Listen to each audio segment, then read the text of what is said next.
Alors tu passes tes journées à voir le succès des autres sur LinkedIn, YouTube, Instagram et tu te sens mal par rapport à ça. Tu te demandes en fait pourquoi lui il y arrive et pas moi. Pourquoi il ou elle a déjà tout ça à 25 ans alors que moi je suis encore en train de galérer.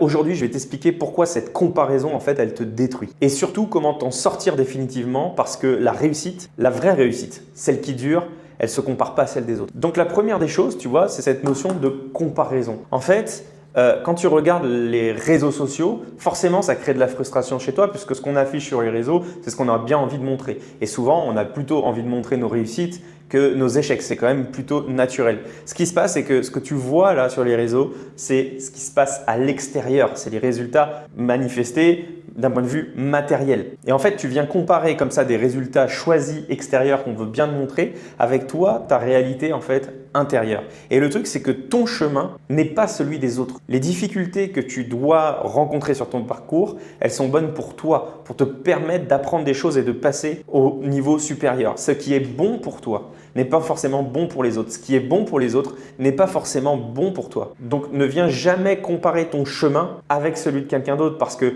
la réussite de l'un, l'entreprise de l'un n'est pas forcément faite pour toi. Si toi tu l'avais, peut-être que tu ne réussirais pas pareil et que ça serait catastrophique. Il y a des profils qui sont plus faits pour l'immobilier, d'autres plus pour de l'e-commerce, d'autres plus pour de l'entrepreneuriat plus classique. Peu importe. Arrête de comparer ton chemin avec le chemin des autres. Tu ne sais pas si ce qui est bon pour lui est bon pour toi. La deuxième chose, c'est l'impatience et la dispersion. En fait, quand tu vois par exemple un bambou qui va pousser, alors je ne sais plus exactement, je crois que c'est en 7 ans, pendant 7 ans, il va y avoir toutes ces racines qui vont se former sous terre et d'un seul coup, en l'espace de quelques mois, le bambou sort de terre. Toi, tu vois ça, tu te dis, ok, est-ce que le bambou, il a mis 7 ans ou est-ce qu'il a mis quelques mois? À l'œil nu, il a mis quelques mois, mais en réalité, il a mis plus de 7 ans. Okay, c'est pareil, quand tu vois des réussites extérieures qu'on veut bien t'afficher, tu vois que ce qui sort de terre, mais tu n'as pas vu tout le travail en amont, toutes les difficultés. D'ailleurs, je me permettrai de te faire une vidéo où je t'expliquerai mon parcours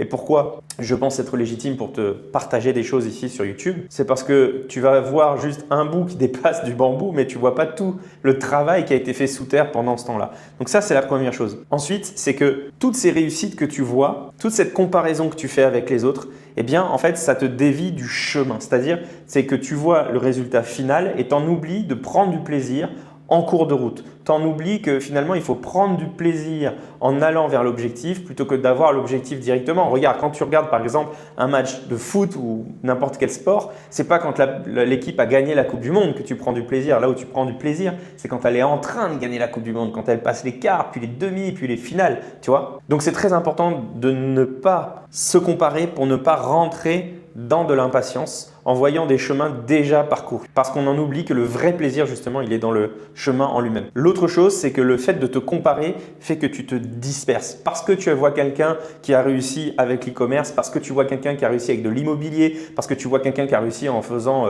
un business X, Y, Z, tu te dis « Ah ouais, en fait, c'est ça la solution, c'est ça la technique, c'est ça le nouveau truc à la mode. Donc en fait, c'est ça qu'il faut que je fasse. » Et finalement, tu te disperses de ce pourquoi tu es fait, de ce que tu es en train de faire. Et donc ça, c'est hyper mauvais. La troisième chose, c'est que cette comparaison en fait t'empêche de te comparer avec la bonne personne. Tu te compares à la mauvaise personne quand tu te compares aux autres. Compare-toi par rapport à toi-même. La réussite, c'est pas toi par rapport aux autres. La réussite, c'est la personne que tu deviens par rapport à la personne que tu aurais pu être. La réussite, c'est d'avoir passé 50 appels là où tu aurais pu en passer que 30. D'accord? C'est pas la réussite que moi j'ai passé 50 appels et l'autre il en a passé 100. La réussite, c'est toujours par rapport à toi-même. Et ça, c'est quelque chose que je partage souvent à ma fille, c'est de ne pas se comparer aux autres, mais de toujours se comparer par rapport à elle-même. Je vous donne exactement le même conseil ici, la même recommandation.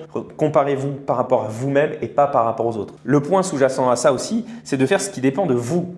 Vous pouvez vous changer, vous pouvez changer votre monde, votre perception, votre façon de compter les points. Vous ne pourrez pas changer celle des autres. Maintenant, voyons le quatrième point qui est l'attention.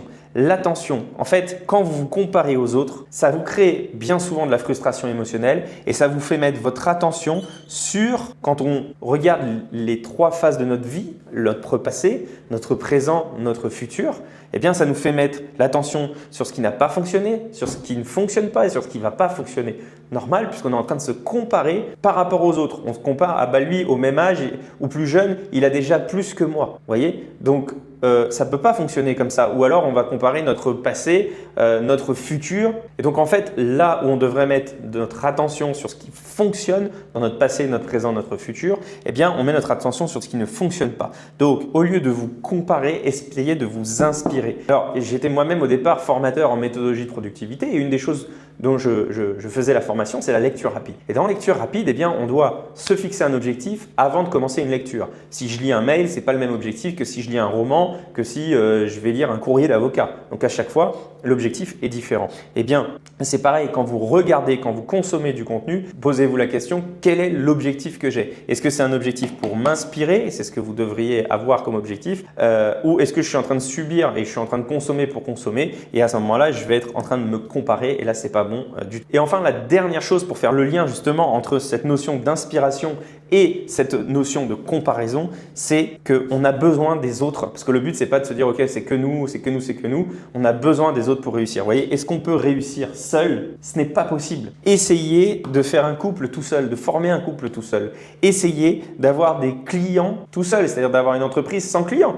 D'accord? Essayez une entreprise sans clients, de bâtir un couple tout seul. Enfin, tout dans la vie, vous avez besoin des autres. D'accord? Donc, il s'agit de se comparer avec la bonne personne soi-même, mais par contre, de trouver l'or dans les gens, de trouver l'inspiration dans les gens. C'est important pour toi à l'avenir d'arrêter de te comparer aux autres, mais de te comparer à toi-même. D'ailleurs, si tu veux devenir une meilleure version de toi-même, j'accompagne les entrepreneurs à reprogrammer leur subconscient pour atteindre leur prochain palier financier. Si c'est quelque chose qui t'intéresse, eh bien, tu peux candidater. Tu auras un lien sous cette vidéo pour qu'on puisse discuter ensemble. On va faire un bilan de ta situation actuelle. On va voir un peu où tu en es au niveau de ton subconscient, où tu en es au niveau de tes revenus. Et si on peut travailler ensemble, que tu es motivé et qu'il me reste de la disponibilité, je me ferai un plaisir de collaborer avec toi. Alors clique sous cette vidéo et je te dis à très bientôt pour une prochaine vidéo.